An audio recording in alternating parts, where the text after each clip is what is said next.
welcome. My name's Chris Davis. I'm a keto carnivore coach, and today I just wanted to go over the age-old question of, is red meat linked to colorectal cancer? So, in short, no. Nope, there has been no causative link showing that red meat consumption causes colorectal cancer. So, what does this mean? Well, today we're going to look at a article that I found. This is an older article. I believe it was 2013. However, the question is still being asked and the false narrative is still being pushed. So with this, it says red and processed meat and colorectal cancer incidence, meta-analysis of prospective study. So all this means, meta-analysis, is they took a bunch of studies and looked at them all together. Prospective study is studies that watch people over time. So these are observational. It means that they gave them some kind of questionnaire at some interval and they use that information. And we know that observational studies can be used to show associations, but they can't be used to show causations, right? We need randomized controlled trials for that. So what are we looking at with this article? So first, the methods and findings.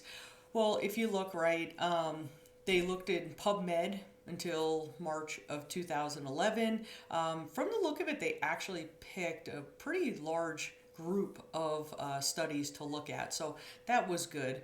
The relative risk and the 95% confidence interval. So we'll go over what relative risk is, what confidence interval is, so then that way we make sure that you're well aware. So draw your attention to the center of the screen where it talks about the relative risk was 1.22.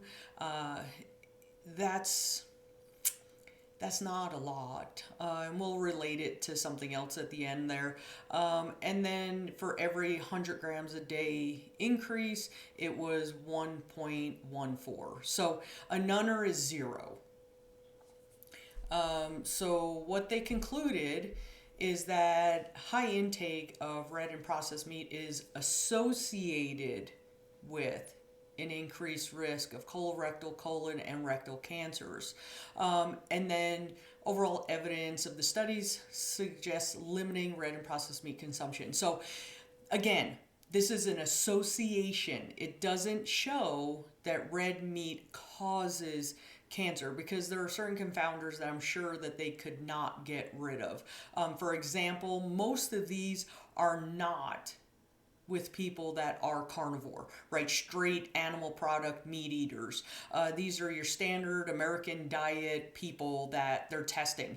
And so it's really hard to count out all the grains and the veggies, which we know actually break down more in the large intestine. So what does this mean? So you have your confidence interval, right? And so basically 95% confidence interval means that if they do this 100 times, 95% of the time, they will fall within the range that they've determined, right? That's what the confidence interval is. The relative risk, well, that's the ratio, right? A probability outcome of the exposed group to the probability outcome of the unexposed group.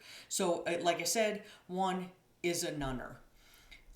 They did provide a chart. Yes, this is quite cumbersome. I mean, it goes over everything. It breaks it down into gender, ethnicity, just all kinds of things. So what we're going to do is we're going to focus on where they just put kind of all studies, right? Regardless of the person's background, basically.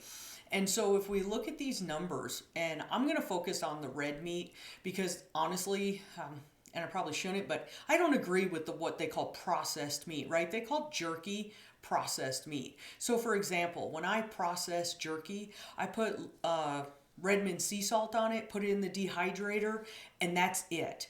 So it's not processed, right? And even sausage, right? We have a friend that makes sausage and he does it all natural. And so I guess it depends what quality, where, and what it's made of, really. And so either way, right, if we look at both of them, right, so the left-hand column, the highest, right, is for colon cancer, that's 1.25. Again, 1 being a nunner. So they're saying that, well, since it was greater than 1, then there's an association there that it can cause this. And I thought, okay, well, what else can we look at that has associations? Well, even better than that, right, is they've proven the link between lung cancer and smoking. Right? Now, granted, right, bless people's hearts, some of them can smoke for 60 years and never get lung cancer. But when you look at the relative risks, right, and this is the 60s, 80s, and contemporary cohorts. Cohorts just means a group of people. But so now the latest numbers they have, there's a 25.66 risk, relative risk factor, right? That 25.66. And what was it again for the meat? 1.25. Again, it's a nunner, right? They don't have the quality research. They don't have the randomized controlled trials that show that someone that is like me, that's 98% animal products, has a risk of getting colorectal cancer, right? The evidence just is not there. So when you're hearing things and, right, check out some of my other videos. I debunk the red meat linked to diabetes. Good grief, that was a horrible article. Anyways, go in there with the mind of what numbers are they using? Is it observational? Right? Because I'm sorry, can you answer what you have eaten every day for the last year or 2 years or 4 years? Right? Unless you're measuring it, jotting it down every day, cataloging it, you have no idea. Because typically people overestimate the good stuff and they underestimate the bad stuff. And they constantly put lasagna as red meat, pizza as red meat, hamburger with the bun and the fries as red meat. Sorry, I don't eat that shit, right? I eat the hamburger patty with cheese. If I eat pizza, it's a carnivore pizza, right? It's 94.6 or hopefully 97.3 if I can find it, ground beef with mozzarella cheese, and that's my crust. So it's a lot of hopeful thinking here, right? But the end result is it's just an association. They have not shown causation. So I'm going to go with no. Red meat has not been proven to cause colorectal cancer. That's my story, and I'm sticking to it. With that, I wish you a blessed day.